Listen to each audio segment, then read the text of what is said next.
livro A Medicina da Alma, Medicina Psicossomática, do Dr. Norberto Kepper.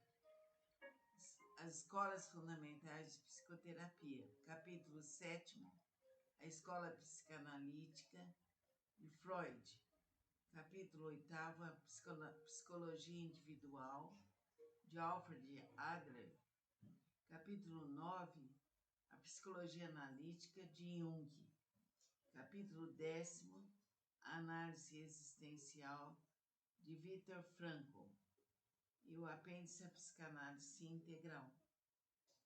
Escrevi sobre as escolas de Freud, evidentemente de Adler e Jung e penderdamente de Viktor Frankl, não porque sejam as únicas que existem, mas porque as considero básicas sob o ponto de vista histórico para se compreender a evolução psicanalítica. Existem muitas outras correntes e orientações, como a de Karen Horney, Melanie Klein, Sullivan, Igor Caruso, etc. Mas escrevê-las todas estaria fora da finalidade, desde que não vise escrever um livro para especialistas ou para os candidatos à psicanálise, mas para o mundo dos leigos que precisam ter apenas umas ideias gerais sobre o assunto. No final, com muita pretensão, escrevi o que eu próprio acho de uma verdadeira psicanálise, denominando-a integral. O maior interesse é que, justamente numa orientação um tanto alheia aos quadros analíticos, é que, teoricamente, pelo menos, encontrei maior aproximação às minhas ideias, na psicossíntese de Roberto Assagioli, a tal ponto que ele me escreveu afirmando que as ideias que leram no meu livro pareciam as dele próprio. Infelizmente, ele rejeita os métodos freudianos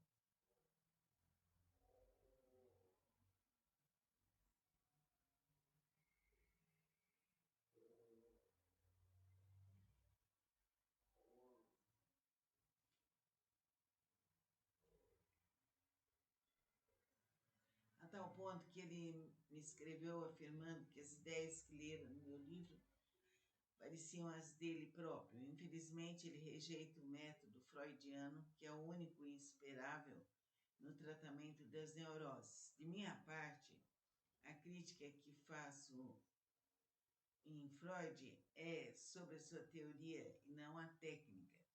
É a de não considerar os outros aspectos da personalidade, que só os instintivos, desde que o homem tem os chamados impulsos, tendências e inclinações referentes à sua vida intelectual e da vontade.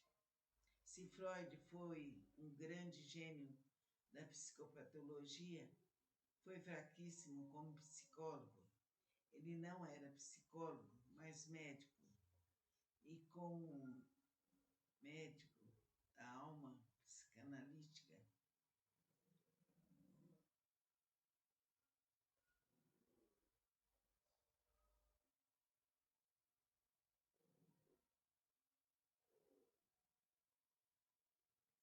ele não era psicólogo, mas médico, como já disse. E como médico da alma psicanalista, maior fenômeno científico que existiu. De outro lado, a visão unilateral que havia até há pouco tempo sobre a psicanálise está sendo substituída pelos cientistas modernos por uma concepção universal. Nunca houve na história da ciência um método que tenha se prestado para o desenvolvimento de tão grande número de teorias.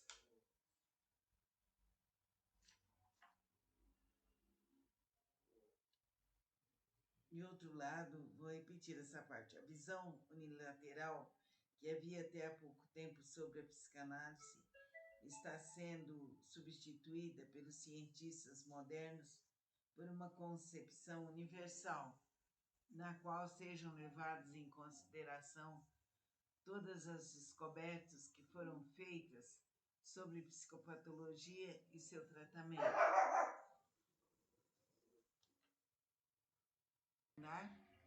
E nos dedicar cada vez mais aos estudos sobre a neurose e sobre as escolas psicanalíticas. Se fizermos uma pesquisa nesse sentido, vamos nos desenvolver mais e assim vamos conhecer cada vez mais a parte psíquica e analítica. Isso vai nos revelar, vai nos trazer maiores benefícios no trabalho da análise psicológica e psicanalítica. Isso vai nos ajudar muitíssimo. A segunda parte do livro A Medicina da Alma, Medicina Psicossomática, do Dr. Norberto Kepper. As Escolas Fundamentais de Psicoterapia, capítulo 7º, a Escola Psicanalítica e Freud, capítulo 8º, a Psicologia Individual, de Alfred Adler, capítulo 9, a Psicologia Analítica, de Jung, capítulo 10º, a Análise Existencial, de Viktor Frankl, e o apêndice à psicanálise integral. Escrevi sobre as escolas de Freud, evidentemente de Adler, Jung e Pender da mente de Viktor Frankl, não porque sejam as únicas que existem, mas porque as considero básicas sob o ponto de vista histórico para se compreender a evolução psicanalítica. Existem muitas outras correntes e orientações, como a de Karen Horney, Melanie Klein, Sullivan, Igor Caruso, etc.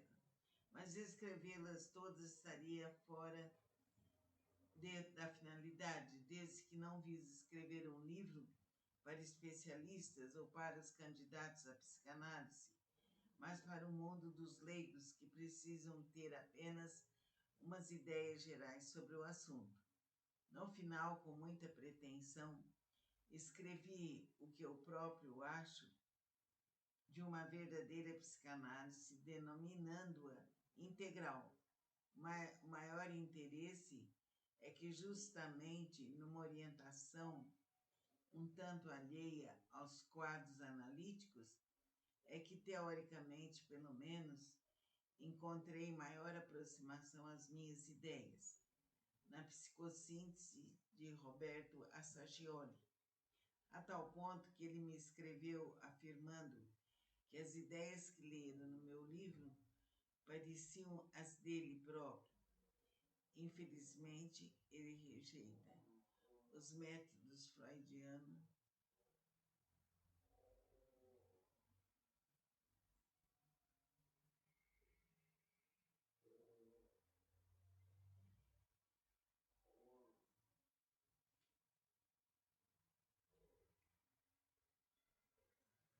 a tal ponto que ele me escreveu afirmando que as ideias que leram no meu livro pareciam as dele próprio. Infelizmente, ele rejeita o método freudiano, que é o único e insuperável no tratamento das neuroses. De minha parte, a crítica que faço em Freud é sobre a sua teoria e não a técnica.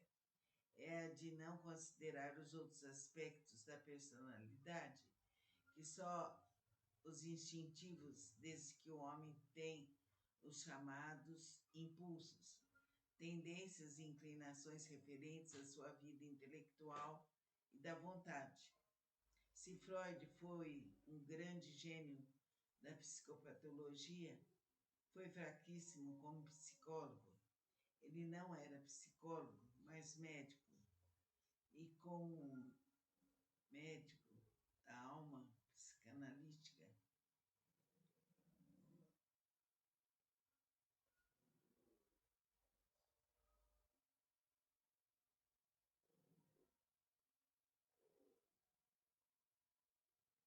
ele não era psicólogo, mas médico, como já disse, e como médico da alma psicanalista, maior fenômeno científico que existiu. De outro lado, a visão unilateral que havia até há pouco tempo sobre a psicanálise está sendo substituída pelos cientistas modernos por uma concepção universal. Nunca houve na história da ciência um método que tenha se prestado para o desenvolvimento de tão grande número de teorias.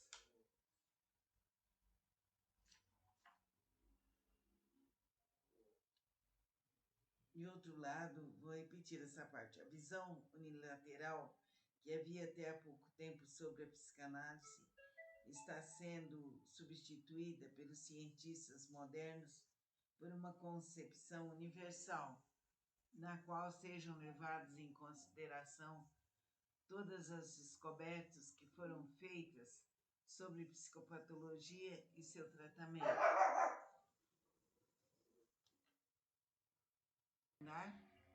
E nos dedicar cada vez mais aos estudos sobre a neurose e sobre as escolas psicanalíticas.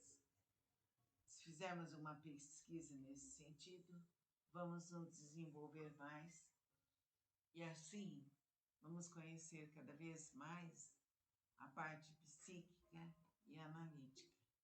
Isso vai nos revelar, vai nos trazer maiores benefícios no trabalho da análise psicológica e psicanalítica. Isso vai nos ajudar muitíssimo. Vamos ver agora um trecho do livro do Dr. Norberto Kepp, um livro que eu gosto muito, A Glorificação.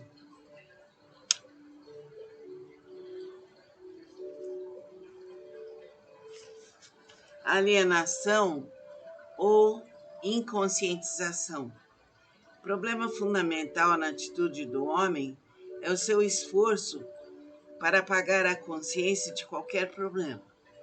Temos de distinguir o problema de sua consciência, pois ao rejeitar a percepção, estamos apenas realimentando a dificuldade, isto é, aumentando-a. O seu contrário é válido. Ao conscientizar um problema, já estamos no caminho de resolvê-lo. A consciência é importantíssima. Estou dizendo que nosso desejo é sempre o de não ver os enganos que cometemos no transcorrer da existência por um motivo bastante doentio, a ideia de se achar perfeito. Acreditamos que somos perfeitos como só um Deus pode ser, porque pensamos que somos onipotentes. Dificilmente pensamos em ser bons através do Criador, que é uma megalomania bem disfarçada. Existe um fenômeno bem elucidativo de tal estado de coisas entre os grupos religiosos fanáticos, quando perseguem as pessoas pecadoras, ladrões, prostitutas, viciados, pretendendo limpar o mundo.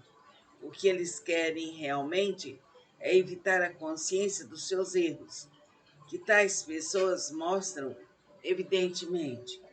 De modo geral, podemos aplicar o mesmo conceito a todos os indivíduos moralistas que pensam estar fazendo um bem à sociedade, ao tentar ocultar-lhe o que acontece dentro dela, esconder de si próprio o que se passa em seu próprio interior, como se ele e todos já não o soubessem. Não há outra explicação para as pessoas que falam tanto de Deus e cometem os mais incríveis crimes em seu nome. Quando Adão e Eva procuraram ser deuses através do conhecimento do bem e do mal, estavam cometendo um tremendo estrago, porque Deus é só o bem. E de tal maneira que ele não pode viver o mal. Nesse momento, eles simplesmente fizeram a escolha da doença, do mal, do erro, do pecado, como a religião diz, ainda com a ideia de que, desse modo, substituiriam Deus. Cada um de nós pode ter uma pequena sensação do que seria a companhia do Criador nos momentos de grande felicidade.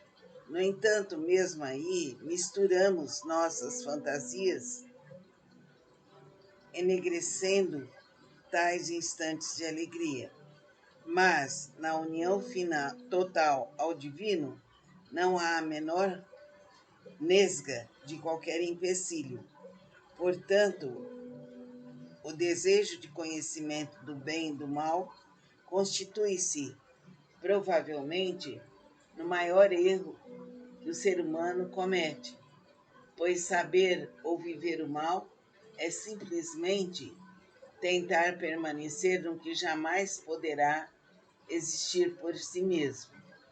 O histórico bíblico diz que uma parte dos anjos não quis servir a verdade e teve que viver em um mundo à parte, chamado inferno. Nós estamos aqui para servir, e quando não aceitamos tal condição, criamos para nós a mesma situação dos demônios. Não querer servir a verdade é não querer servir a si próprio, porque somos também uma verdade e vivemos para aceitar o que somos. O magno problema humano não é o de conhecer a verdade, mas o de aceitá-la ou não. E essa verdade em nós é, principalmente, a consciência dos próprios erros que, admitidos, deixarão de ser falhas.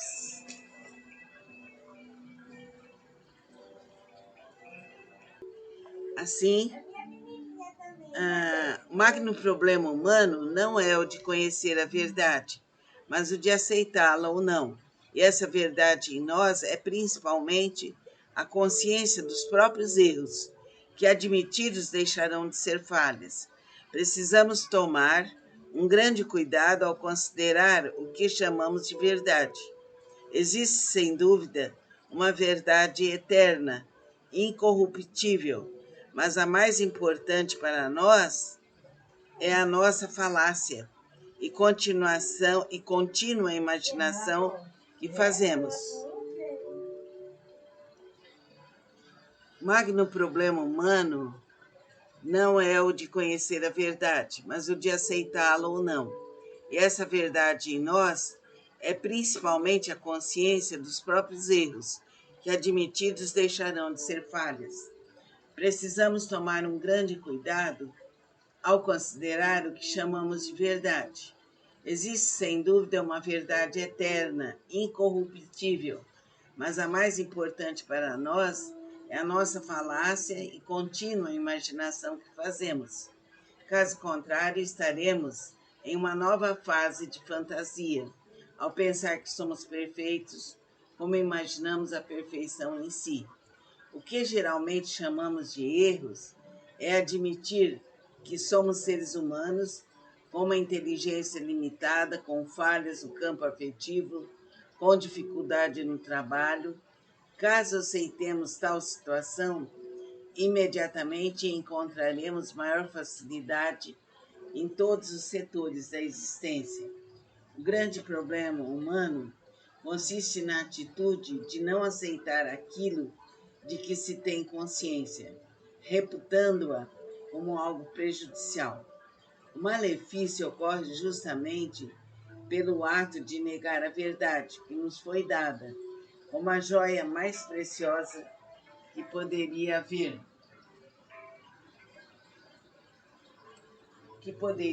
haver, mas que não fomos nós que a criamos e, portanto, não a queremos. Somos doentes só porque tentamos negar, omitir ou deturpar a consciência da realidade. Aliás, o único problema do ser humano é a sua atitude de inconscientizar, esconder o que ele vê. A consciência sempre existe. Ela é como um farol em nosso interior, que usamos para captar a realidade. A única coisa que podemos rejeitar é a consciência, porque um fenômeno qualquer, bom ou mau, existe independentemente da percepção. A nossa única atitude perante ele é a de aceitar ou rejeitar sua constatação. Por esse motivo, quanto mais aceitemos a consciência de qualquer coisa, mais alargamos a esfera do conhecimento, geográfico ou no tempo. Mais para trás voltamos e mais para frente atingimos. Vamos continuar no nosso próximo encontro, uma parte chamada a conscientização. Ouça várias vezes esse texto, porque você vai se sentir bem melhor. Fica com Deus.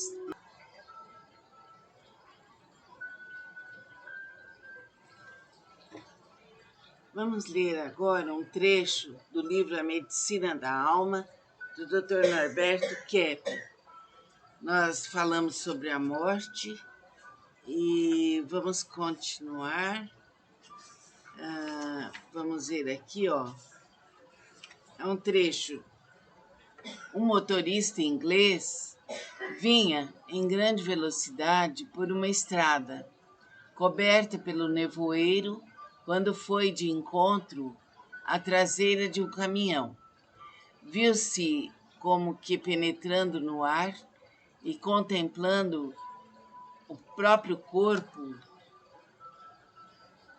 destroçado. Olhava-o com certa pena. De repente sentiu sangue nas vistas e perdeu aquela visão. Acordou depois de uma semana num leito de hospital, tendo sido milagrosamente salvo. Os parapsicólogos modernos acreditam na possibilidade do psiquismo se distanciar do corpo, a semelhança mais ou menos com o fenômeno da bilocação, acontecido com alguns seres privilegiados. Para crentes e ateus, a morte apresenta duas espécies distintas de dificuldades: de sofrer no último momento e as consequências posteriores, caso haja sobrevivência do psiquismo. Aqui entramos num segundo aspecto da neurose, que a terapêutica analítica usou ignorar por muitos anos e agora ocupa posição importantíssima nas escolas modernas. Freud e seus adeptos mais fanáticos aboliram desse campo todas as manifestações do psíquico no sentido espiritual. No neurótico, muitas vezes, não é tão primordial saber a origem de um trauma psicológico, como tomar consciência de uma nova realidade, porque a psicanálise transgrediu do terreno puramente terapêutico para o das realizações humanas. Uma pessoa que faça análise hoje em dia pode visar muito mais o seu aperfeiçoamento do que propriamente sanar um sintoma.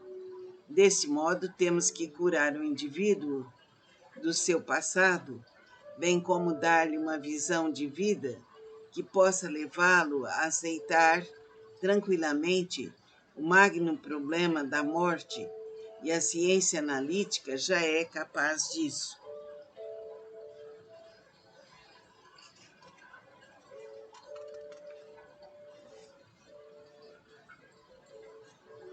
Então vamos prestar atenção nesses pontos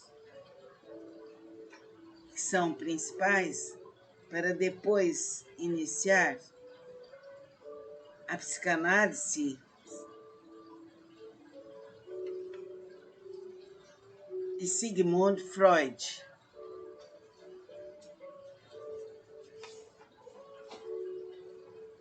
Então vamos procurar estudar e melhorar. Esse livro do Dr. Norberto, A Medicina da Alma, que trata da medicina psicossomática, ele é um livro bem importante, assim como a glorificação.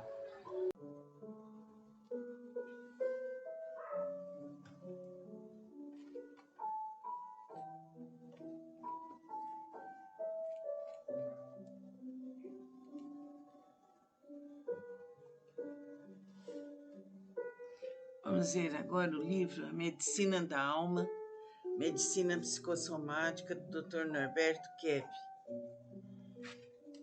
Uma experiência bem mais profunda do que os equívocos nos dá o sonho. O mérito de Freud de ter investigado o inconsciente através do sonho é enorme. Para se conhecer o sonho, tem que saber o que é sono, pois dormir não é a mesma coisa do que desmaiar. O primeiro fato é que excluo os estímulos externos, barulho, luz, para dormir. Posso também dormir com muitos estímulos externos se quiser ser indiferente a eles. De outro lado, poderei perder o sono se alguma coisa estiver me preocupando muito e não conseguir desviar o pensamento. Mas, com o tempo, chegarei a não mais acordar com o estímulo externo, por exemplo, com o barulho de um bonde que passa na rua. A ausência espantosa de um estímulo poderá também perturbar o meu sono, como o despertador que para. Tudo isso quer dizer que também, no estado de sono, não são excluídos todos os estímulos. A alguns reagimos acordando, a outros com sonhos. O estímulo se transforma num sonho, a fim de que possamos continuar dormindo. O sonho protege o sono. Por exemplo, o despertador tinha pouca corda e tocou um instante só. E agora estou sonhando que alguém está tocando a campainha. Abro a porta e aqui está um amigo que veio me buscar para ir trabalhar. Visto-me depressa e vou. Tudo bem, penso que estou lá trabalhando, mas na realidade permaneço ainda dormindo. E o sonho conseguiu transformar o ruído perigoso despertador num sonho, deixando-me continuar o repouso.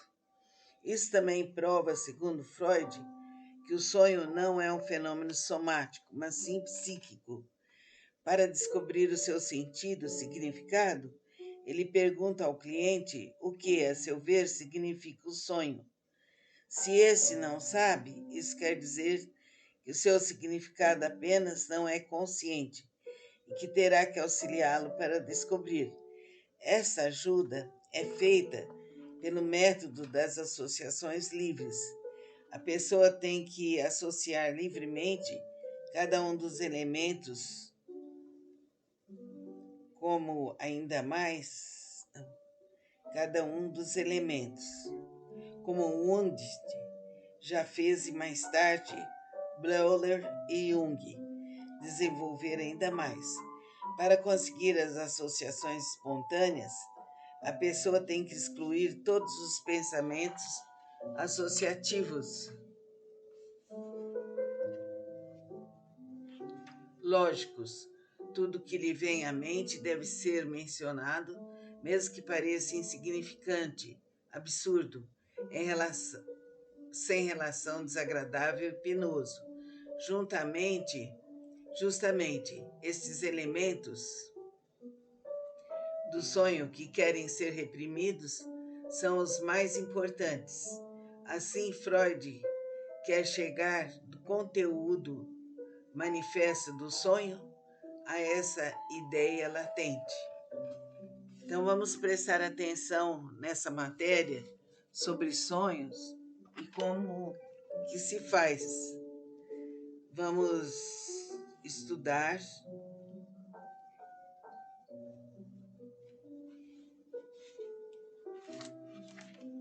e perceber como se faz a análise de um sonho, através de Freud ou de outro autor. Fique com Deus. Namastê.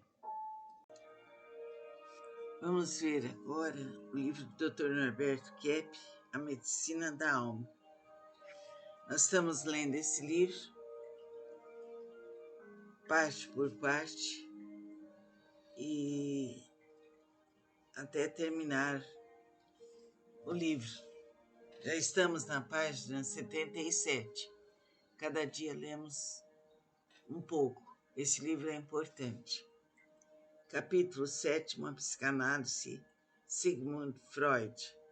Freud unicamente confiou no pensamento causal e, ao mesmo tempo, como um médico pedagogo, ficou com as suas teorias no campo da realidade empírica, e o ser humano esteve mais no centro do seu pensamento do que o esquema causal. A psicanálise de Sigmund Freud, por um lado, é um método para a investigação do inconsciente.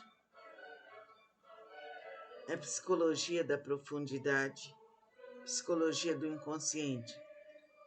Por outro, é um método de tratamento que quer ajudar, curar, guiar, educar, é psicoterapia. É mérito histórico da psicanálise ter chamado a atenção para os conteúdos subterrâneos da vida psíquica.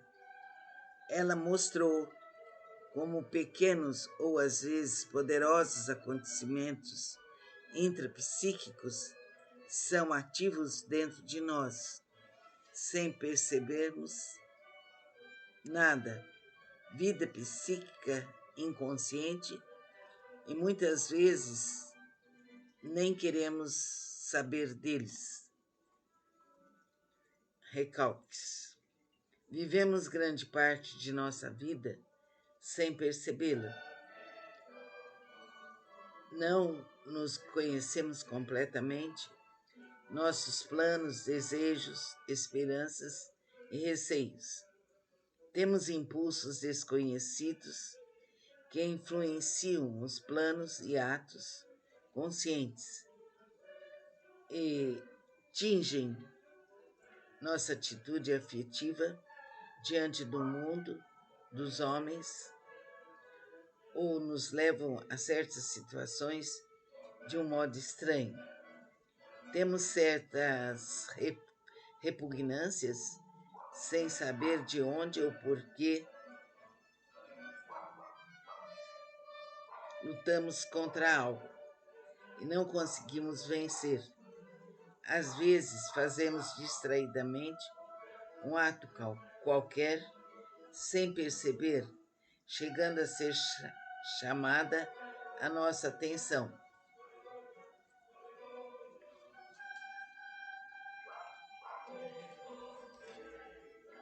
Ficamos assustados sobre um impulso muito forte e não compreendemos os motivos de tudo isso. As experiências mais comuns desse gênero são os equívocos ou lapsos.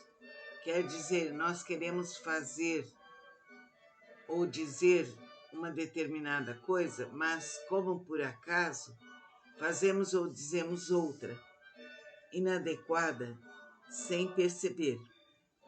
Pomos um objeto importante que precisamos num lugar onde não se pode achar.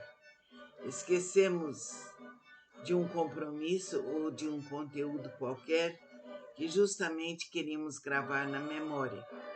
Andamos na rua em direção contrária que devíamos. Pegamos um trem errado, confundimos uma data importante de aniversário com uma outra. Esquecemos ou dizemos outra palavra que não era a nossa intenção, etc. Assim, distinguimos nos equívocos orais 5 tipos. 1. Intercâmbio de sílabas: Milo de Vênus, Vênus de Milo. 2. Antecipação. Os pensamentos mais adiantados provocam o lapsus linguae. Sentiu um peito, um peso no peito. 3. Ecos ou posposição. Um tipo de perseverança. A casa tem 2 salas e 4 quartos. 4. Contaminação. 2 frases misturadas simultaneamente. Fecha o armário e traz-me a chave. 5. O escultor perdeu o pincel. O cinzel. Igual substituição. Freud chamou nossa atenção, primeiramente, para estes equívocos. A pessoa que comete um lapso sente-se embaraçada, parecendo uma piada. Por exemplo, alguém já muito cansado, numa reunião à noite, diz: declaro essa reunião por fechada, em vez de aberta. Ou o moço apaixonado que volta sozinho para casa, depois de um encontro com a namorada, e pede 2 fichas no ônibus. Mais tarde, já casado, volta junto com a esposa e pede uma só. Muitos poderiam dizer que esses exemplos são raros e que a maioria dos equívocos não tem sentido nenhum. Mas Freud provou que sempre se acha um significado, se bem que às vezes seja muito difícil. O analista tem que procurá-lo e chegar ao que é vivo e ativo na psique do indivíduo, mesmo que ele não o perceba. Freud descobriu muitos conteúdos sexuais atrás destes lapsos e também muitos banais, mas temos que investigar cada um. Então hoje essa parte se prendeu à questão dos lapsos e dos equívocos. Na próxima aula vamos continuar lendo esses aspectos de Freud, já na página 79. Vamos fazer o melhor que pudermos e avançar no bem, na luz, no amor e na verdade. Conhecer nossos conteúdos internos, saber o que existe no nosso inconsciente é um fator profundo para a nossa cura. Estudemos, realizemos nossas metas e sejamos mais felizes e saudáveis. Vamos continuar o livro do Dr. Norberto Kepp, A Medicina da Alma. Estamos na segunda parte, Escolas Fundamentais de Psicoterapia. Capítulo 7, Escola Psicanalítica, Sigmund Freud. Escrevi sobre as escolas de Freud, evidentemente de Adler e Jung, e modernamente de Viktor Frankl. Não porque sejam as únicas que existem, mas porque as considero básicas, sob o ponto de vista histórico, para se compreender as evoluções psicanalíticas. Existem muitas outras correntes e orientações, como a de Karen Horney, Melanie Klein, Sullivan, Igor, Caruso, etc. Mas descrevê-las todas estaria fora da finalidade, desde que não vise escrever um livro para especialistas ou para os candidatos à psicanálise, mas para o mundo dos leigos, que precisam ter apenas umas ideias gerais sobre o assunto. No final, com muita pretensão, escrevi o que eu próprio acho de uma verdadeira psicanálise, determinando-a integral.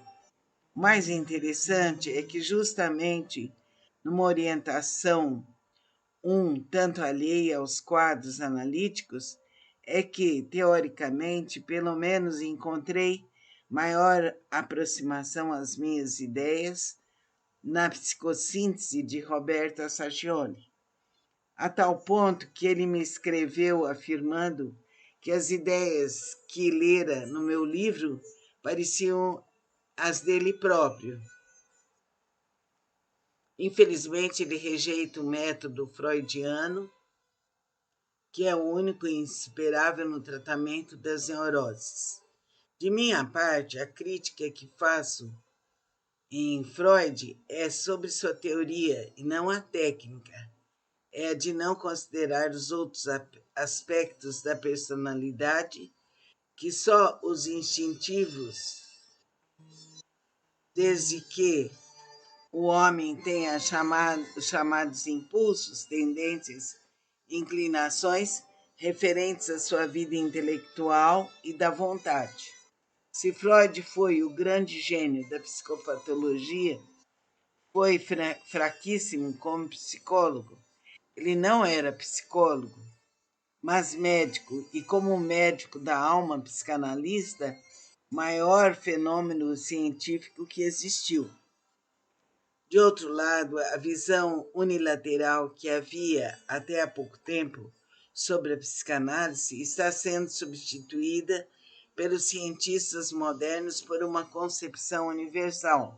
Nunca houve na história da ciência um método que tenha se prestado para o desenvolvimento de tão grande número de teorias.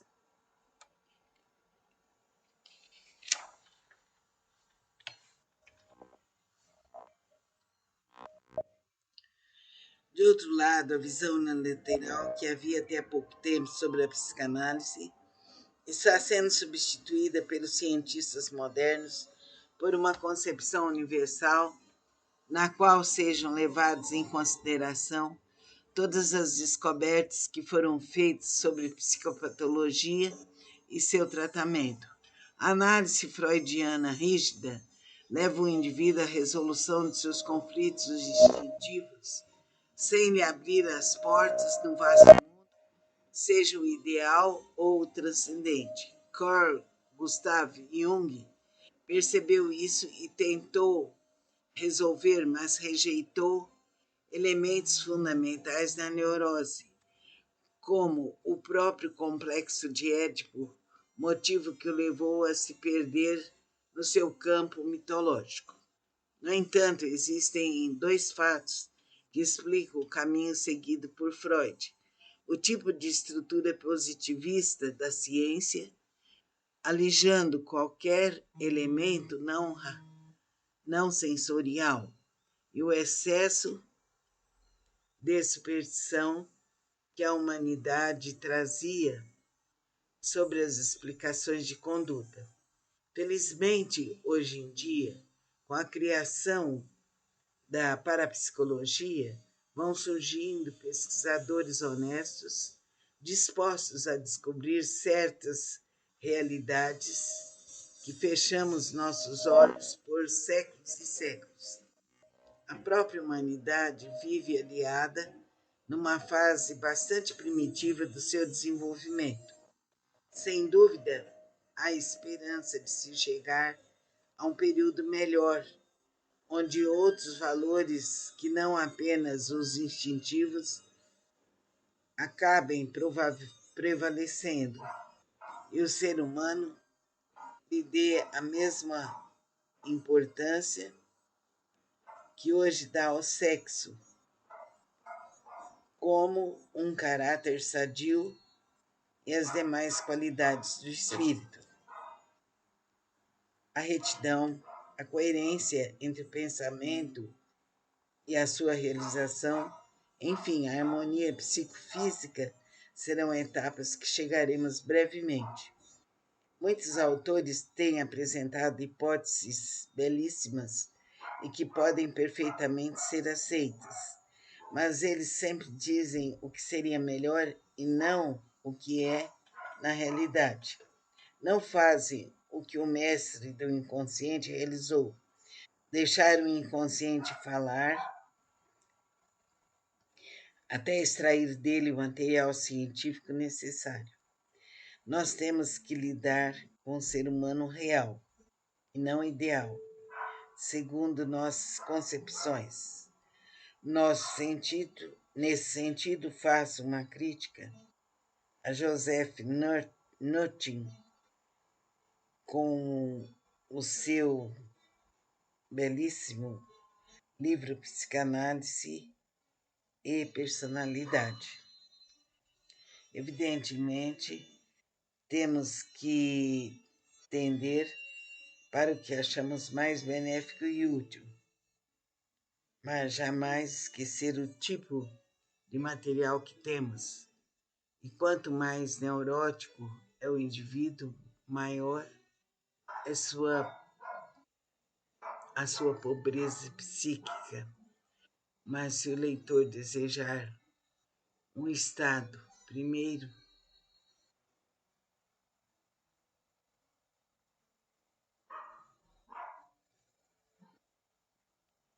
mas se o leitor desejar um estudo mais aprofundado sobre as escolas analíticas, aconselho procurar outros livros.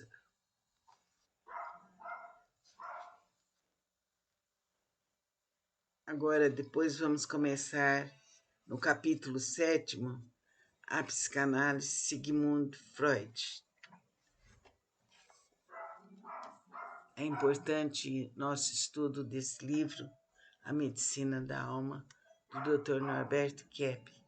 Vamos estudar e saber que o expoente máximo da psicanálise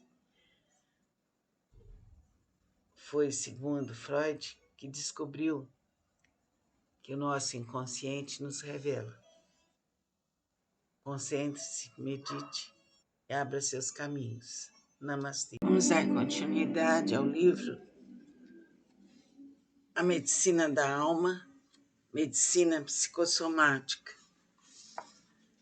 Agora é um diálogo. Um motorista inglês vinha em grande velocidade por uma estrada, coberta pelo nevoeiro, quando foi de encontro à traseira de um caminhão. Viu-se como que pairando no ar e contemplando o próprio corpo destroçado. Olhava-o com certa pena. De repente sentiu sangue nas vistas e perdeu aquela visão. Acordou depois de uma semana num leito do hospital, tendo sido milagrosamente salvo. Os parapsicólogos modernos acreditam na possibilidade do psiquismo se distanciar do corpo, a semelhança, mais ou menos, com o fenômeno da bilocação, acontecido com alguns seres privilegiados. Para crentes e ateus, a morte apresenta duas espécies distintas de dificuldade: o de sofrer no último momento e as consequências posteriores, caso haja sobrevivência do psiquismo.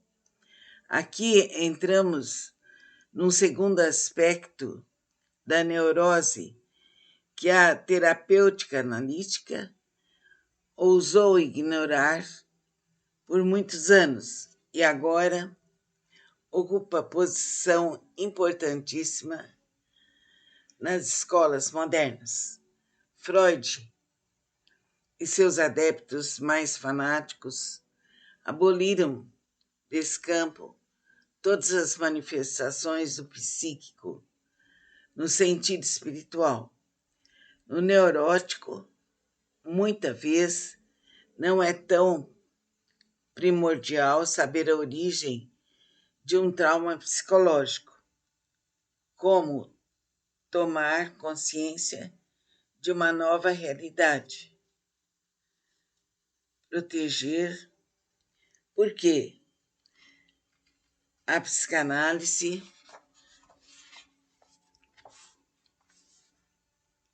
transgrediu do terreno puramente terapêutico para o das realizações humanas.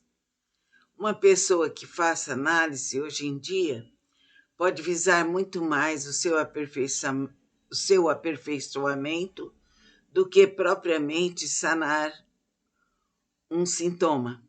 Deste modo, temos que curar o indivíduo do seu passado, bem como dar-lhe uma visão de vida que possa levá-lo a aceitar.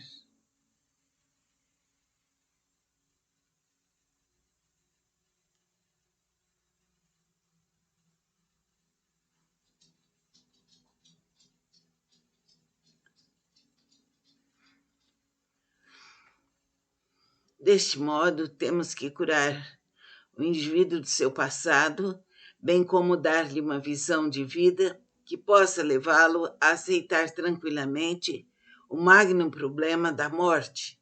E a ciência analítica já é capaz disso. Vamos continuar depois, vendo a segunda parte, que são as escolas fundamentais de psicoterapia. Capítulo 7º, 8º, 9º e 10º. Então é importante saber que além do corpo físico, nós temos o corpo espiritual e nos aprofundar nesses estudos, porque eles nos esclarecerão cada vez mais. Ouça, estude e avance. Namastê.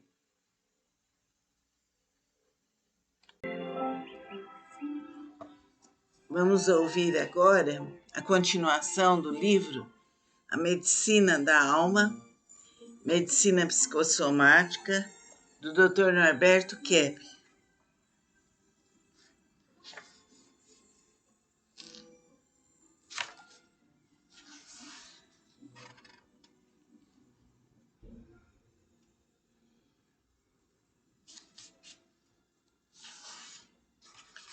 Estamos na página 68. Um fato muito significativo: os indivíduos jovens não aceitam mais a morte tão passivamente como nos tempos passados. Não é raro ouvir-se deles que viverão mais de 100 anos, que têm tanto entusiasmo, que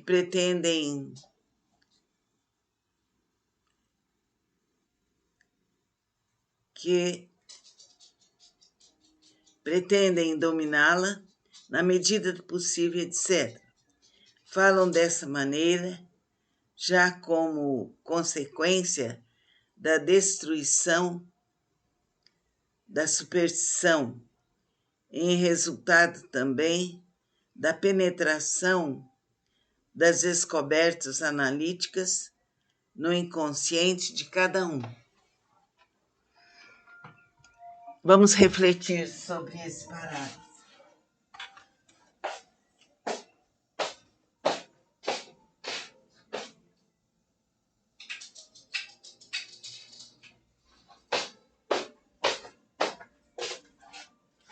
Existe uma correlação entre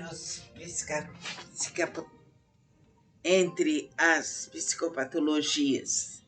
O indivíduo que tem pavor à morte possui características daquele que sofre do complexo de castração ou o de inferioridade.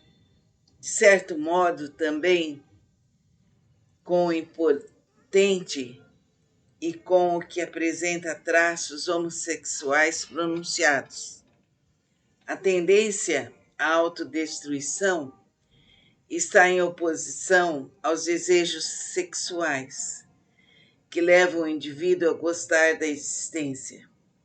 A libido estando satisfeita, a pessoa estará também. A libido contrariada produz uma conduta de desencanto com a vida.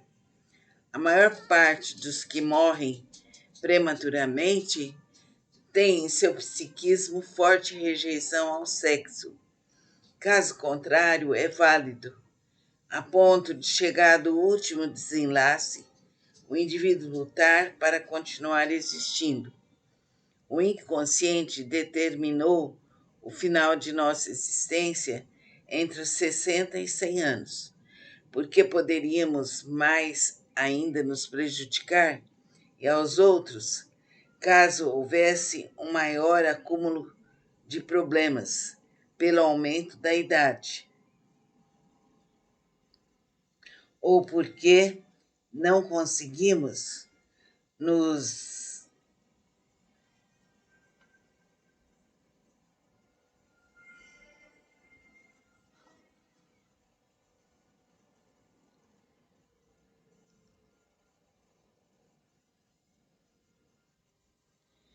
abnegar e dedicar inteiramente à sociedade, devido ao próprio egocentrismo. Só queremos receber. E quando a mocidade, que é a idade propícia para isso, acaba, recusamos abandonar nossas pretensões doentias.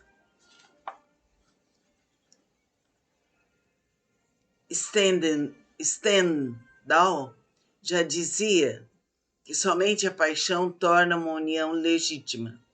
O uso adequado do instinto leva o ser humano aos 150 anos de idade. De outra parte, nós procuramos a morte inconscientemente, devido à estreiteza de nossos horizontes. Entramos em tantas dificuldades, cometemos tantos desatinos que afinal nos refugiamos nela.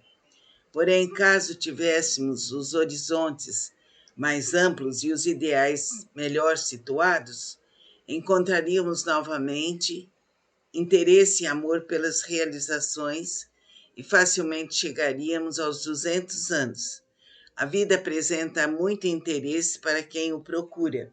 O medo à morte também pode ser analisado segundo o apego que o indivíduo tem ao seu corpo. Se vive em função dos prazeres sensoriais inadequadamente, é evidente que verá com desespero a perda dessas prerrogativas. Mas em todos aqueles que já passaram pelo perigo de perder suas vidas, parece que a impressão foi bem diferente da que imaginamos. Então vamos refletir sobre isso.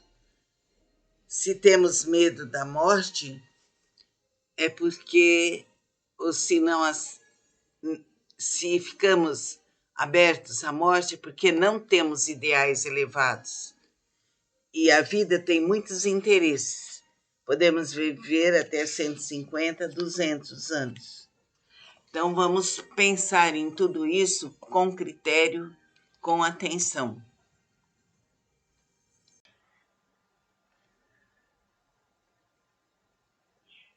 A tristeza seca os ossos, escreveu Bacon. O indivíduo otimista vive mais tempo, tem maior resistência às doenças, porque tem entusiasmo com as coisas da existência, dando ênfase ao chamado impulso de vida descoberto por Freud. Deste modo, a morte deve ser encarada como um problema pertencente mais ao campo psíquico que ao fisiológico.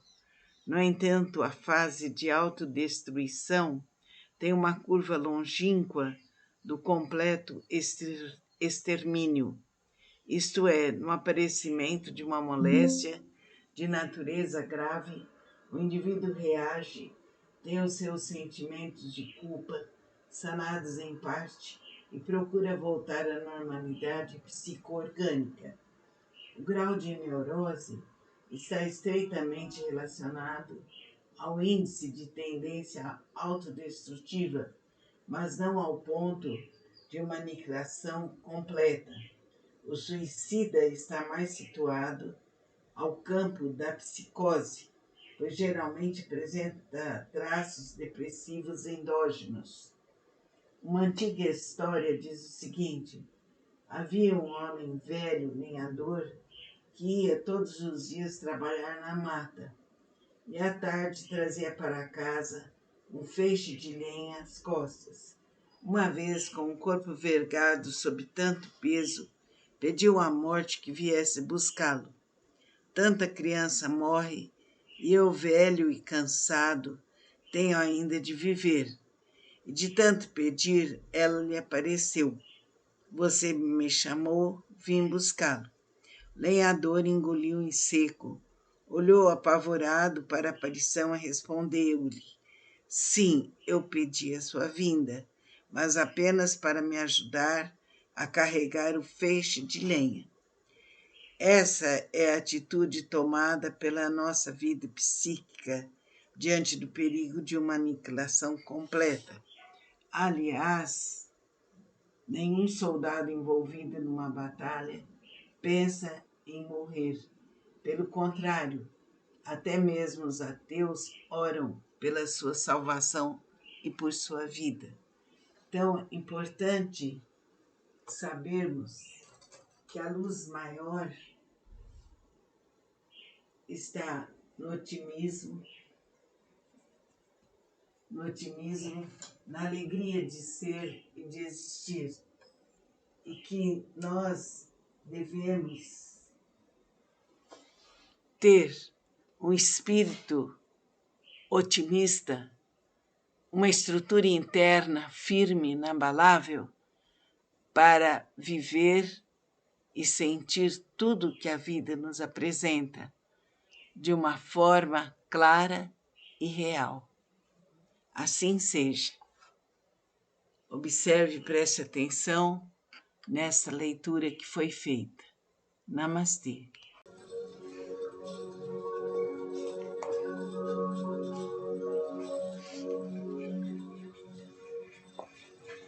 Vamos ler aqui agora o livro De Alma para Alma, do Dr. Norberto Kepp.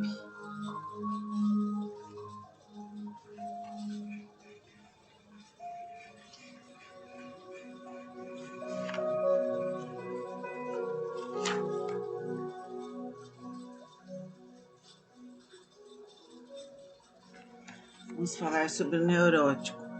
O neurótico é o indivíduo que tem medo de se conhecer intimamente.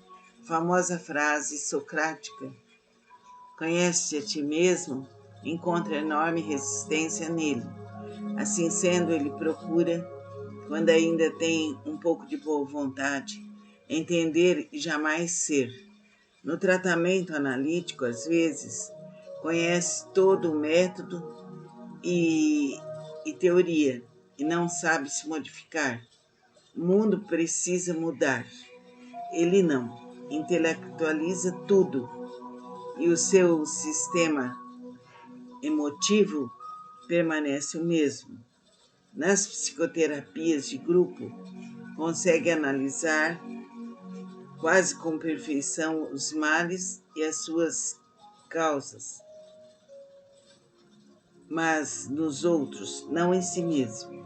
Dá conselhos excelentes, mas quando é chegada a sua vez, volta-se agressivamente e repele com violência qualquer esclarecimento sobre sua conduta patológica. O Sr. J.M. veio à análise com excelentes conhecimentos, sabia julgar muito bem uma situação patológica e todos os participantes lhe davam valor. Porém, no dia em que o analista mostrou-lhe a fuga que fazia pelo mecanismo de racionalização, reagiu violentamente e faltou em várias sessões. Igor A. Caruso, psicanalista vienense, fala muito sobre a tendência que o neurótico possui em procurar sempre um bode expiatório para lançar a culpa de seus problemas. É realmente um dos pontos mais significativos da personalidade desse doente. Como o seu eu é a coisa mais importante do mundo e a sua perfeição não pode ser maculada, ele tem que atribuir aos outros todas as causas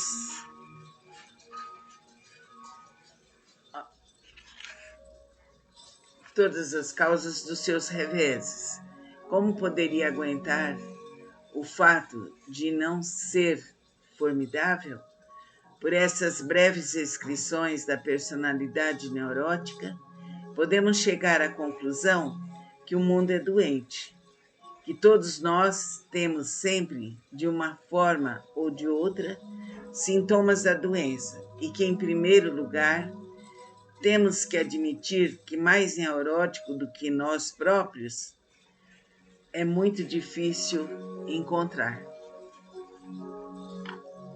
Então, precisamos perceber que a neurose nos afasta da realidade e nos leva a um processo de teomania.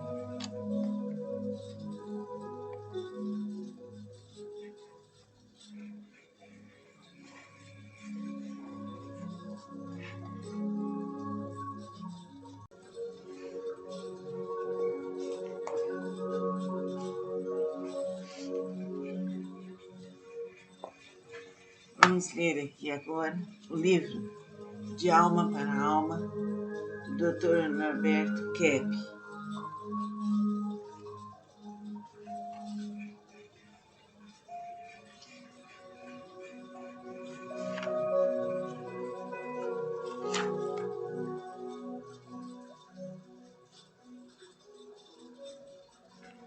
Vamos falar sobre o neurótico. O neurótico é o indivíduo que tem medo de se conhecer intimamente. A famosa frase socrática, conhece-te a ti mesmo, encontra enorme resistência nele. Assim sendo, ele procura, quando ainda tem um pouco de boa vontade, entender e jamais ser. No tratamento analítico, às vezes, conhece todo o método e teoria, e não sabe se modificar. O mundo precisa mudar. Ele não. Intelectualiza tudo. E o seu sistema emotivo permanece o mesmo. Nas psicoterapias de grupo, consegue analisar quase com perfeição os males e as suas causas, mas nos outros, não em si mesmo. Dá conselhos excelentes, mas quando é chegada a sua vez, volta-se agressivamente e repele com violência qualquer esclarecimento sobre sua conduta patológica. O Sr. J.M. veio à análise com excelentes conhecimentos, sabia julgar muito bem uma situação patológica e todos os participantes lhe davam valor. Porém, no dia em que o analista mostrou-lhe a fuga que fazia pelo mecanismo de racionalização, reagiu violentamente e faltou em várias sessões. Igor A. Caruso, psicanalista vienense, fala muito sobre a tendência que o neurótico possui em procurar sempre um bode expiatório para lançar a culpa de seus problemas. É realmente um dos pontos mais significativos da personalidade desse doente. Como o seu eu é a coisa mais importante do mundo e a sua perfeição não pode ser maculada, ele tem que atribuir aos outros todas as causas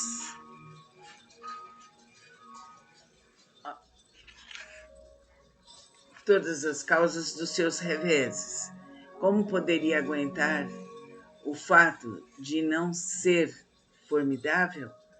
Por essas breves descrições da personalidade neurótica, podemos chegar à conclusão que o mundo é doente, que todos nós temos sempre, de uma forma ou de outra, sintomas da doença e que, em primeiro lugar, temos que admitir que mais neurótico do que nós próprios é muito difícil encontrar. Então, precisamos perceber que a neurose nos afasta da realidade e nos leva a um processo de teomania.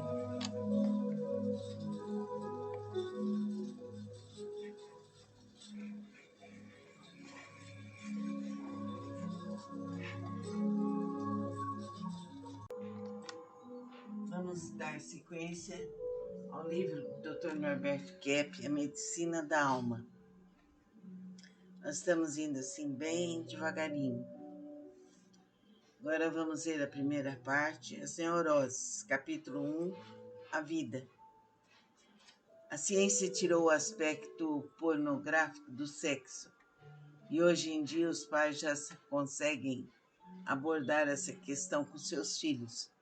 No entanto, não se pode descer em certas minúcias desnecessárias, assim como não se narra detalhadamente certos hábitos naturais. Essas comparações poderá servir de medida até onde devemos ou não chegar. Freud exagerou a importância do sexo, tendo chegado a dizer que toda a sua libido estava interessada pela guerra, 1914. Ele tentou abranger toda a vida psíquica dentro da energia sexual. Se considerarmos o homem dentro da energia sexual, se considerarmos o homem dentro de seu plano unicamente biológico, ele teria razão. Hoje, a psicanálise moderna aceita outros elementos. Nesse caso, o mestre do inconsciente deveria ter falado: toda a minha vida psíquica está interessada pela guerra. Sabemos que a neurose se fundamenta, em sua maior parte, no sexo, mas não nele diretamente, mas nas chamadas tendências prazerosas, necessidade de apoio, de autoafirmação, de prazer, etc. A neurose surge para tentar conservar o que de animal existe no indivíduo. Neste caso, temos que admitir que a humanidade caminha para uma evolução paulatina, na qual culminará com a predominância dos elementos mais condizentes à personalidade humana, às qualidades culturais, artísticas, os valores morais, espirituais e científicos. A psicanálise é o maior testemunho dessa evolução, no sentido pessoal e da própria ciência. Por esse motivo, ela não se presta para ser manipulada por indivíduos inescrupulosos, caso se queira obter a cura do neurótico. A formação do especialista é fator de importância fundamental, e nem todos os que se candidatam nas várias escolas alcançam um nível de idoneidade suficiente para trabalhar honestamente com os problemas mais íntimos da mente humana. «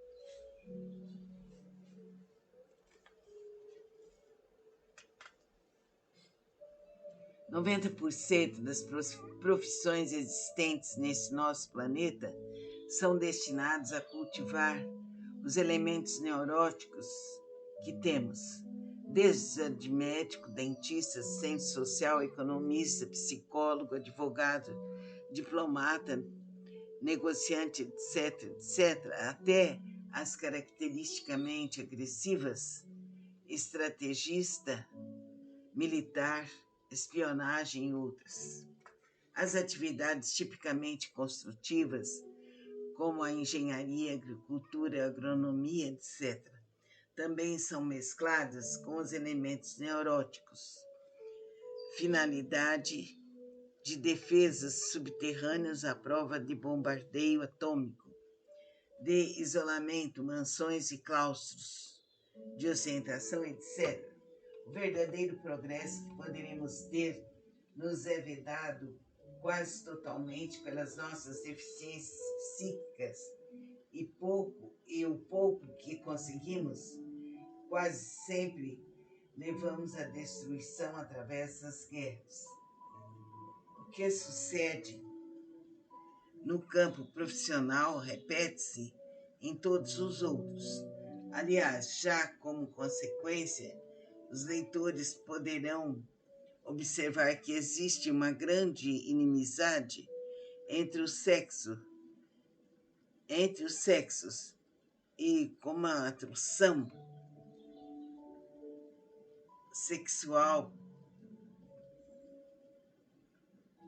periclite acabam-se como por encanto as qualidades mútuas e passam a se odiar como nem os animais são capazes. Alguns gênios conseguiram nos deixar caminhos certos e salvadores, principalmente os pertencentes a uma doutrina religiosa, às artes ou às ciências.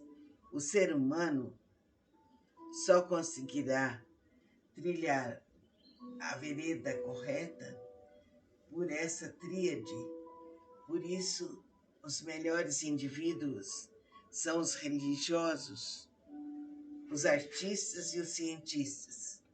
O desenvolvimento humano está quase que completamente brecado pelas nossas necessidades neuróticas.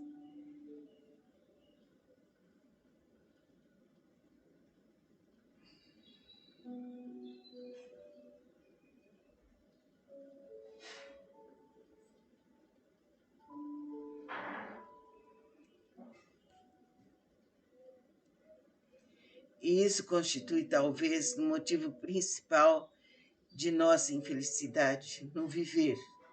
Temos todos os impulsos mais legítimos bloqueados, e cada vez que não conseguimos realizar nossos anseios, caímos em depressão.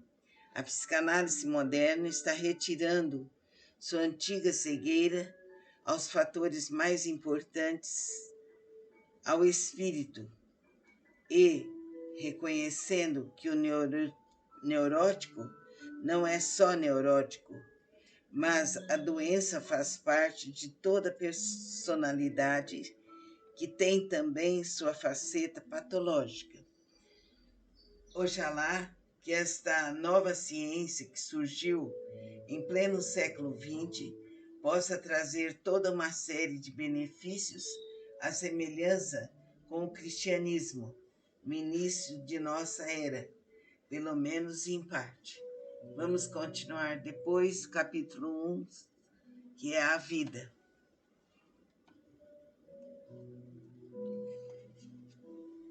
Vamos refletir vagarosamente nessa leitura, porque é importante. Esse livro aqui, A Medicina da Alma, que é a medicina psicossomática, é muito importante, mas temos que ouvir o texto várias vezes para entendê-lo com profundidade. Fica com Deus. Namastê. Hoje vamos dar continuidade ao livro do Dr. Norberto Kepp, A Medicina da Alma, Medicina Psicossomática.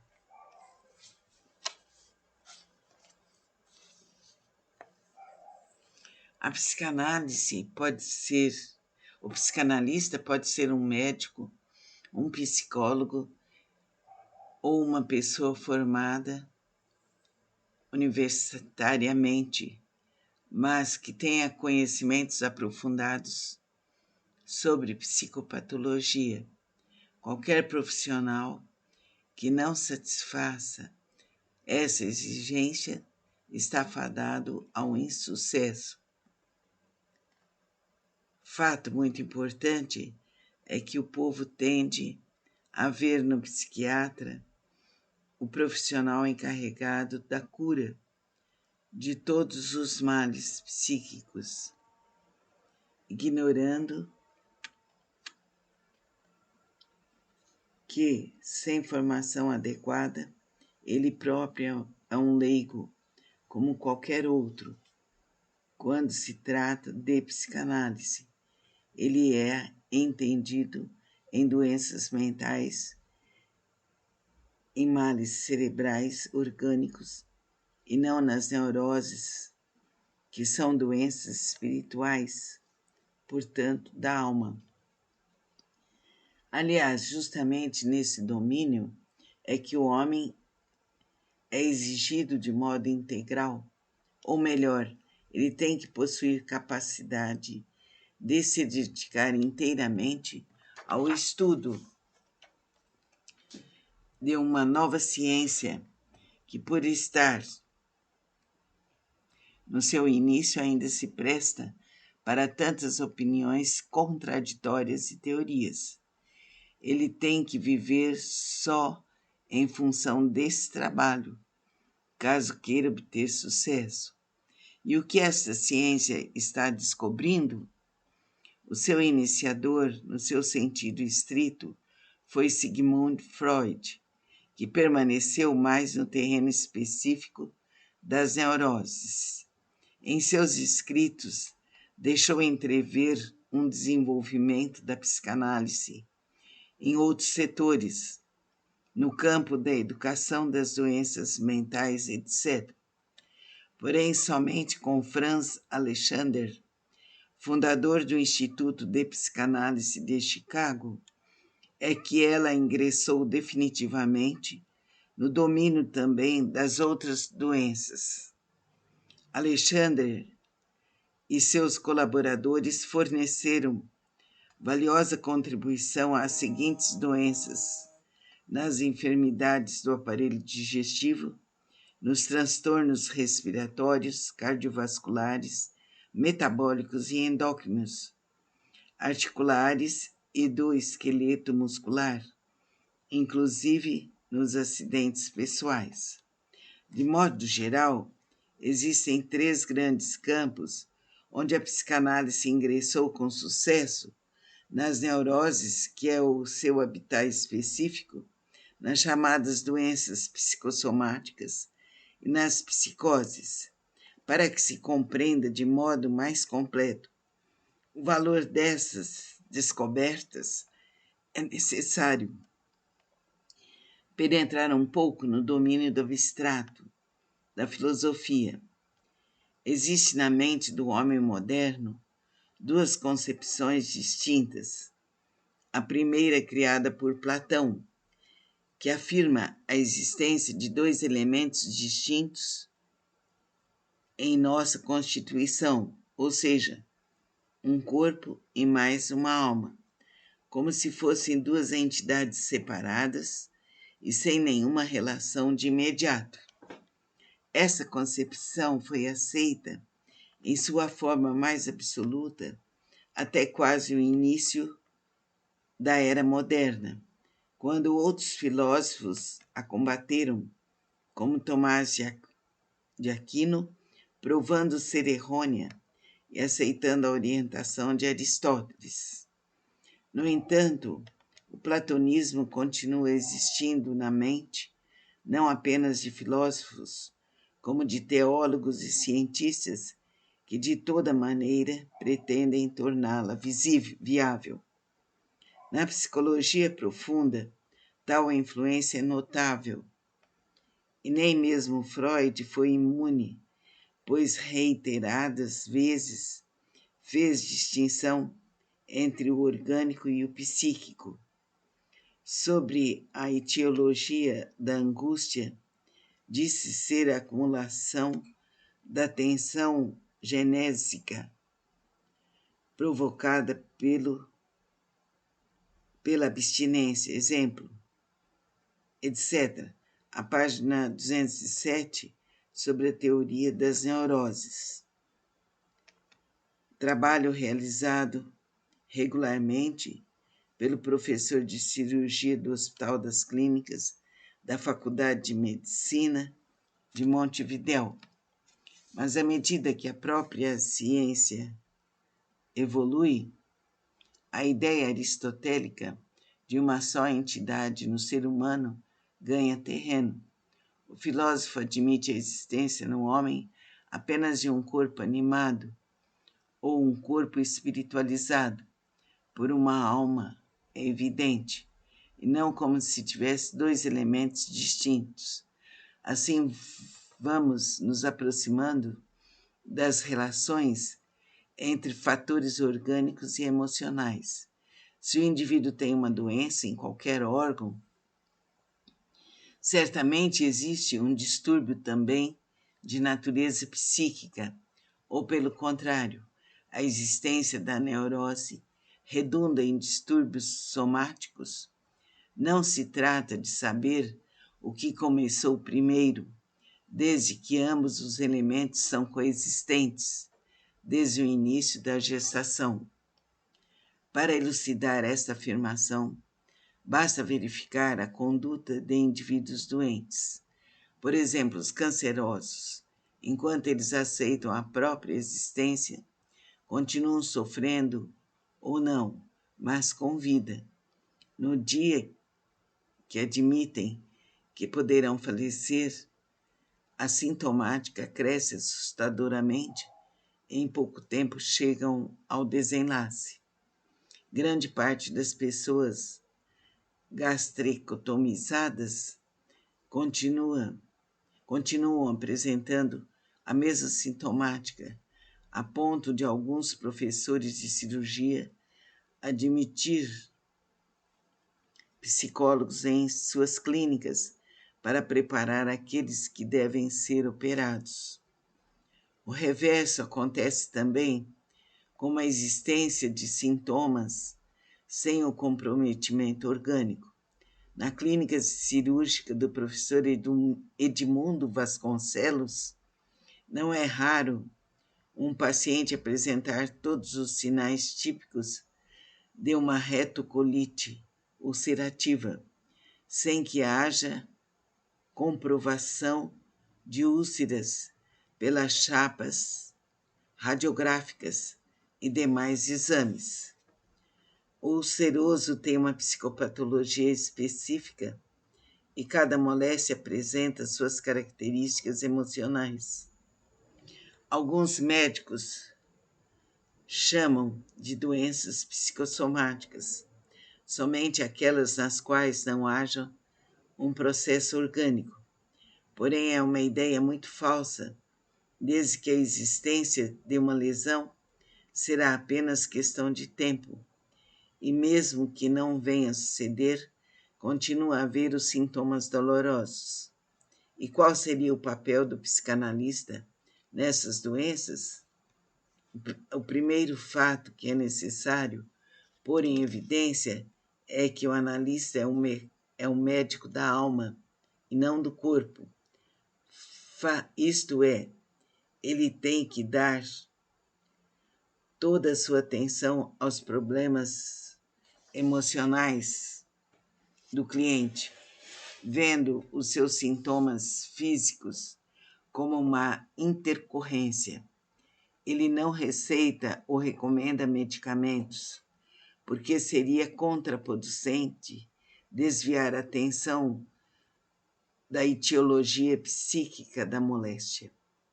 A finalidade principal do processo de psicoterapia é a de levar o indivíduo a assumir responsabilidade pelo seu mal físico e não a de transferi-la para um clínico.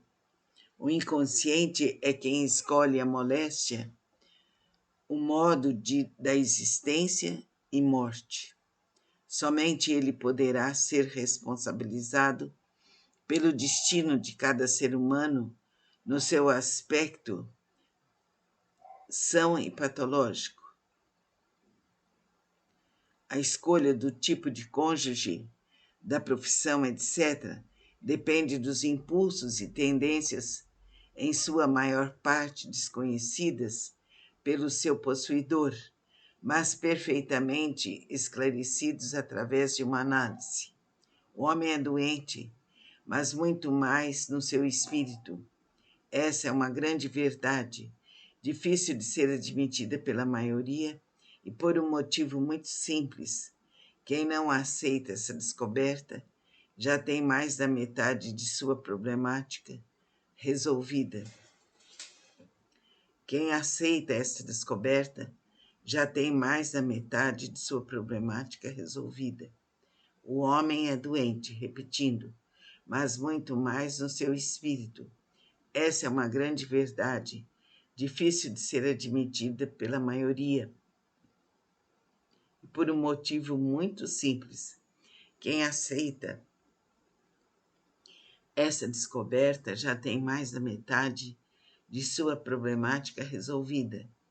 Chegará ainda um dia em que haverá a criação de faculdades de psicoterapia, nas quais se estudarão todos os aspectos das moléstias da alma, como hoje é feito nas faculdades de medicina com as doenças do corpo.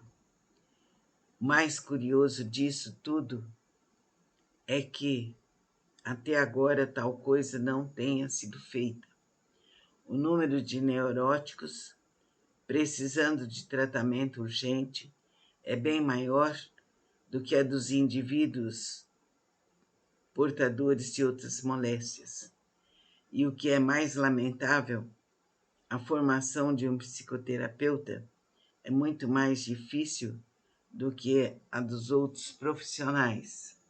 Uma das finalidades deste livro é a preconização dessas faculdades, pois com absoluta certeza a sociedade, que primeiro as instituir, colherá imediatamente seus incontáveis benefícios, servindo de lição para as outras.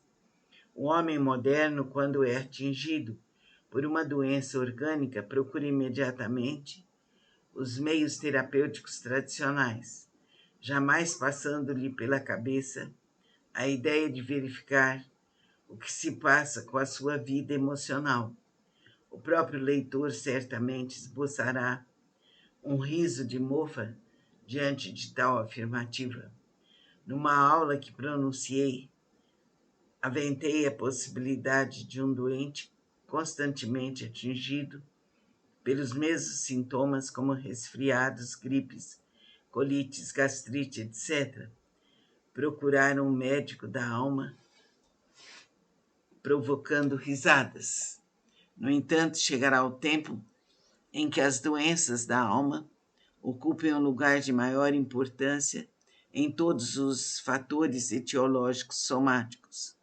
É evidente que isso dependerá de maior evolução no gênero humano, mas isso vem ocorrendo para o agrado e o desagrado de muitos. Em minha experiência no Hospital das Clínicas, notamos relação entre a patogenia neurótica e a orgânica, no seguinte sentido: em doentes do aparelho digestivo, a sua problemática está localizada mais nas fases oral e anal. Os doentes cardíacos têm outras fortes tendências obsessivas. Os do aparelho respiratório são extremamente fracos, quando ao próprio ego. Os acidentados, geralmente masoquistas. Aliás, no final deste livro, tentei uma descrição geral deste tipo de personalidade.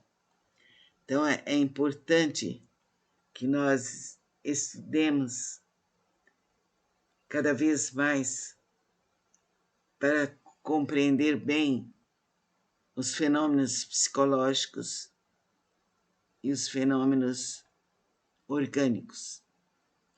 O segundo é decorrente do primeiro. Grande número de psiquiatras e médicos psicossomaticistas recorrem frequentemente aos medicamentos devido às dificuldades de cura que as doenças psíquicas oferecem. Com essa atitude, incutem na mente do doente a ideia de que sua recuperação está na dependência destes agentes químicos, liquidando de uma vez por todas os efeitos da psicoterapia. Quais são as relações entre os distúrbios orgânicos e os psicológicos? A medicina psicossomática se ocupou desse problema de 3 modos distintos. No seu início, tentou estabelecer uma estreita relação consciente entre um fator e outro. Essa tendência foi baseada nas descobertas dos sintomas da histeria de conversão, explorados por Flander Dubar, famoso médico americano que escreveu 3 trabalhos a respeito: A medicina psicossomática, Diagnósticos da mente e do corpo.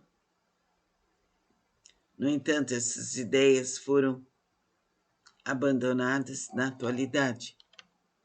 A segunda tendência seguia a direção oposta. A natureza dos fatores emocionais jamais poderia determinar a natureza dos transtornos vegetativos. As características desses últimos dependeriam estreitamente apenas de fatores constitucionais ou de uma vulnerabilidade previamente adquirida no órgão afetado. Sob a influência de perturbações psíquicas, poderiam se desenvolver transtornos orgânicos em qualquer um dos pontos vulneráveis do corpo.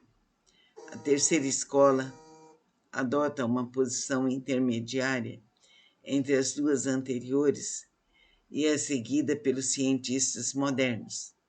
Diz o seguinte: a cada estado emocional corresponde uma resposta fisiológica característica que, em si mesma, não é patológica, mas sim parte integrante do próprio estado de ânimo.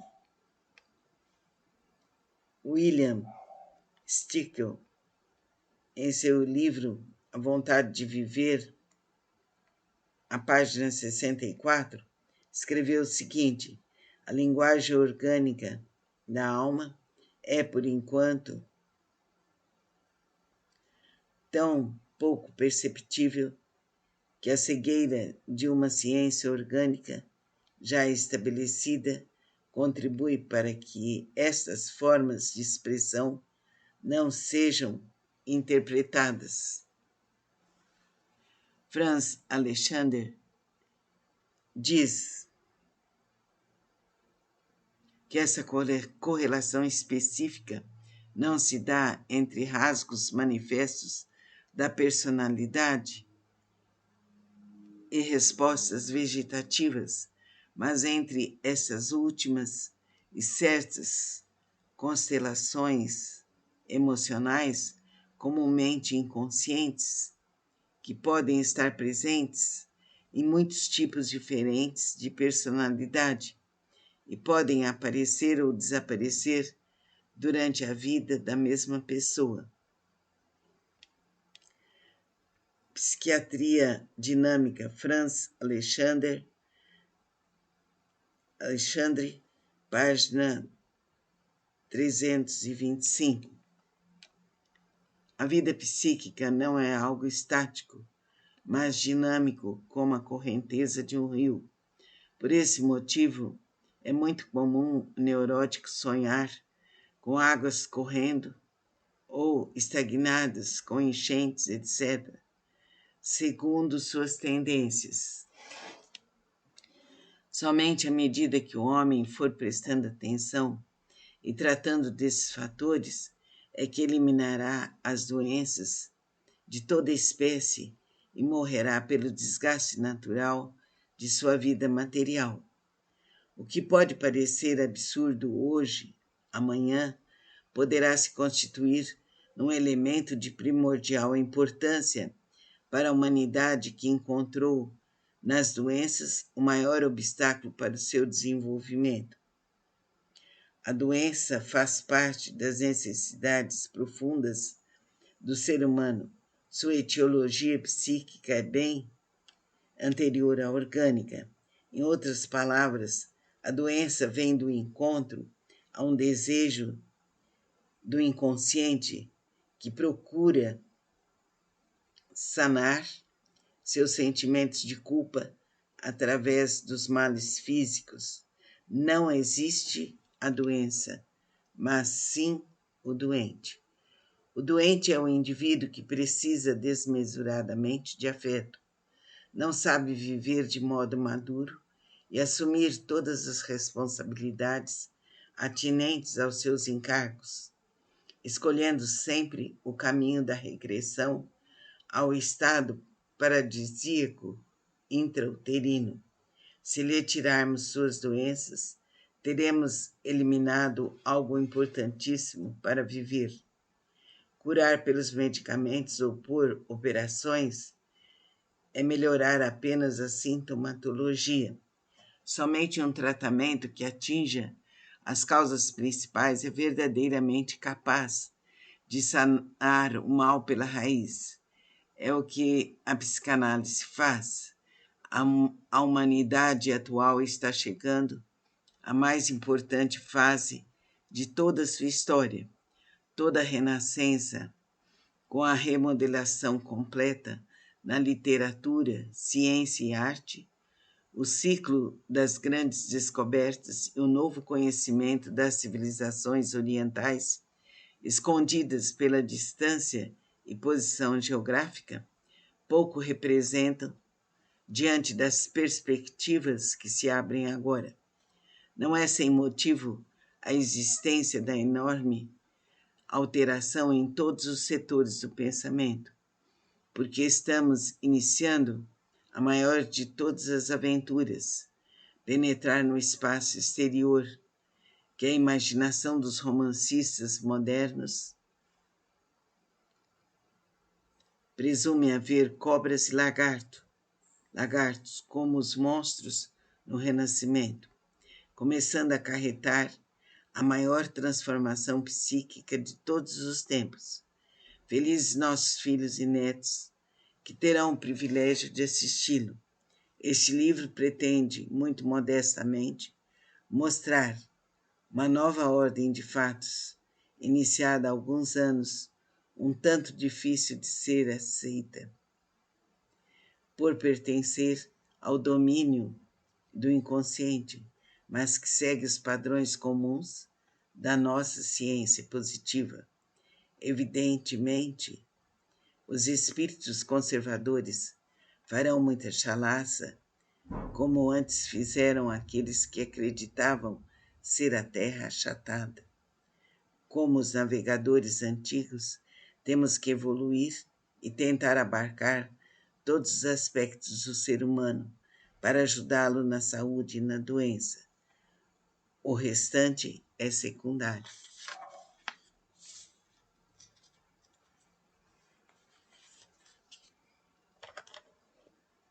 Vamos ouvir atentamente esse texto e absorver que as doenças físicas são decorrentes do nosso processo emocional. Por isso que as análises individuais, em grupo, os estudos dos vídeos e das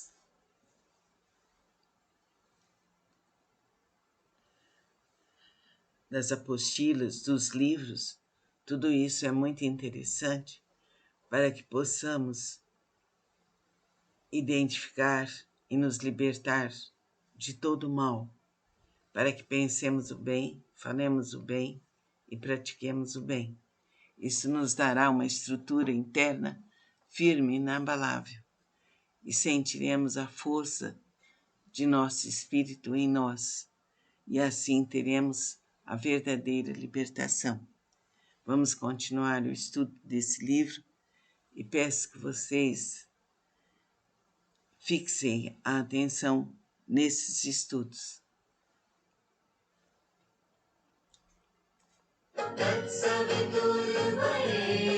Concentrem-se agora e meditem.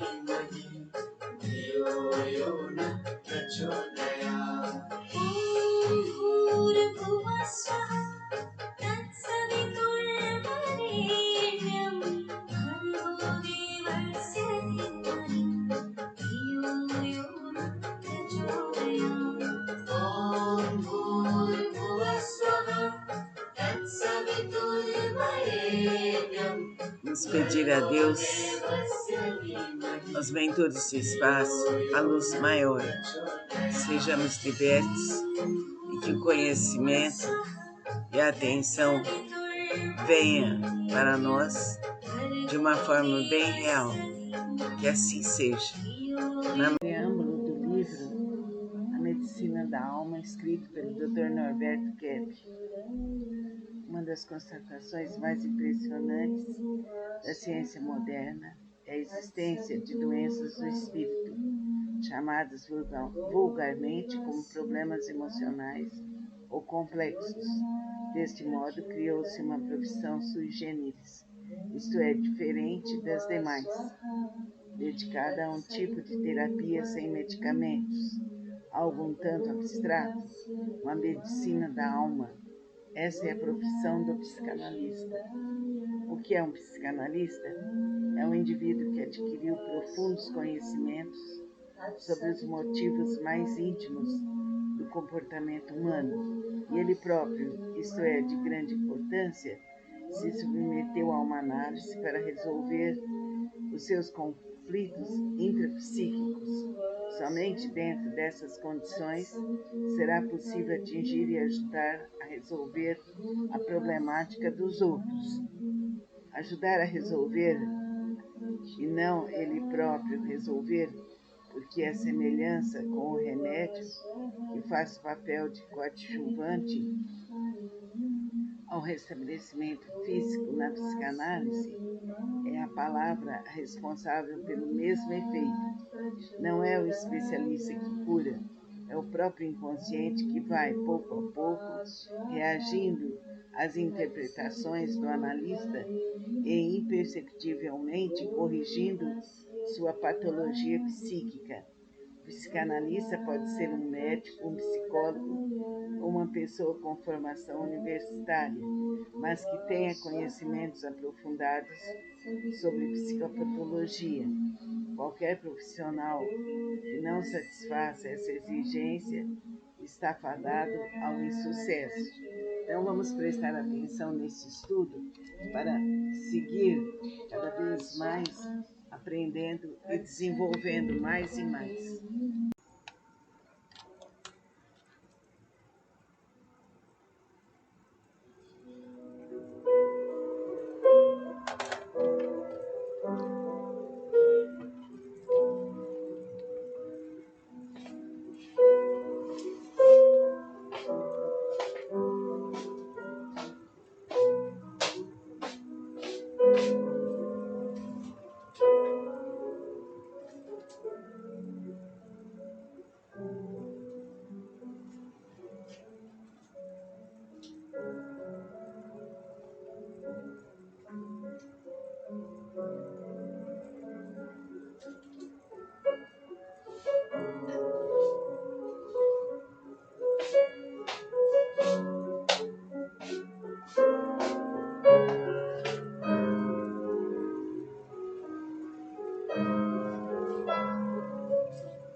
Vamos continuar agora os estudos sobre a medicina da alma do Dr. Norberto Kepp. A paciente AM veio ao tratamento analítico por motivo de suas fobias e medo da morte. Depois da fase inicial, caiu num período de depressão no qual esqueceu completamente aquele problema anterior, alegando que o sofrimento com este último sintoma era muito maior, tirando-lhe qualquer preocupação de morrer. O motivo era uma forte contrariedade afetiva devido ao afastamento do homem que amava profundamente. via-se que sua libido estava completamente insatisfeita, levando-a a um desinteresse geral. Deste modo, estava levando a vida como se estivesse morta. O medo à morte é relacionado estreitamente com o sexo. O sexo, que deveria se constituir unicamente num elemento construtivo, devido à patologia que se criou ao seu redor, tornou-se no componente mais destruidor, o envelhecimento prematuro, a perda da saúde e a própria morte, antecipada ou violenta, estão estreitamente ligados a ele. Os indivíduos religiosos obrigados ao voto de castidade encontram nesse sacrifício tal compensação aos seus sentimentos de culpa que dispensam muitas doenças orgânicas e psíquicas também. Os que são casados